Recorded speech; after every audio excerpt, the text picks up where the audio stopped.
When you talk to most Americans about the subject of industrial policy, what do they think about? They think about, oh, that means subsidies for underperforming companies that should be out of business, that China wants to keep in business, especially state-owned enterprises, which we regard as unfair competition because we don't provide those subsidies to our own companies. When China thinks about industrial policy, they're not thinking about propping up weak companies. They're not thinking about dumping things where we've got a huge inventory. What they're thinking of is, how do we think about the challenges that will make our economy competitive going forward? So if you look at the start of the real business or trade-based relationship between the US and China, it really began with China taking advantage of its low-cost labor. Now, China realized that it could not sustain that advantage because other countries in Mexico, but also in Southeast Asia,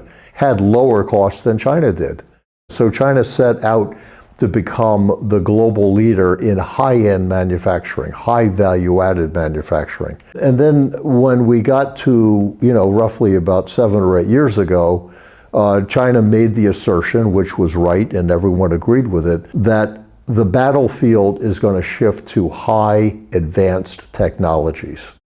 So whether it's high-speed rail or whether it's EVs or quantum computing or AI, there were 10 identified high-end technologies. The US clearly realized that China was competitive in a number of those areas because they were making chips available. But the reality is there were a number of areas where China was already taking the lead. And I think today, the best example by far is EVs. I mean, at the end of the day, China was an inconsequential player globally in the automobile manufacturing business if you go back 10, 15 years ago. And so the Chinese government basically set out and said, okay, we're going to figure out what our game plan is. We knew the core challenge was always going to be batteries. So we need to invest in battery technology. And then to the extent they require rare earths like lithium, which they do, we need to start investing in lithium mines. And then they turn to the universities and say, okay, who are the best and the brightest in those spaces at the top universities? And they became part of the team that was working on EVs.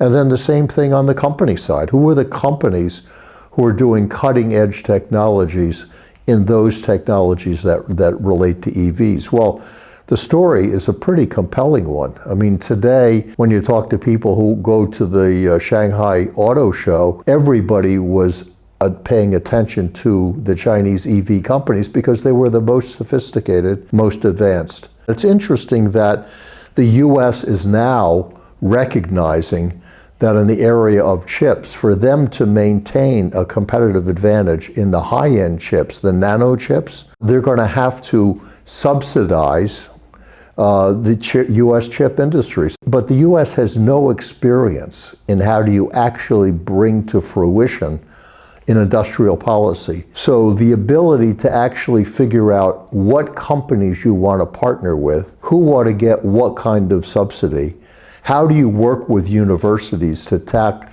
the best brains is a learned skill. I mean, I could tell you, having spent a lot of years in consulting, getting good at that is something that is not going to happen in a couple of years. It's going to take decades, and China's been doing it for decades. So I think the US is going to realize that industrial policies really are important to a country's long-term economic competitiveness, but it's also a skill that takes many years to develop. So I think you're going to see the US in a catch-up mode and are going to recognize that the way China has approached industrial policy is very compelling from an economic point of view, and there's no better example than what it's done in the EVs.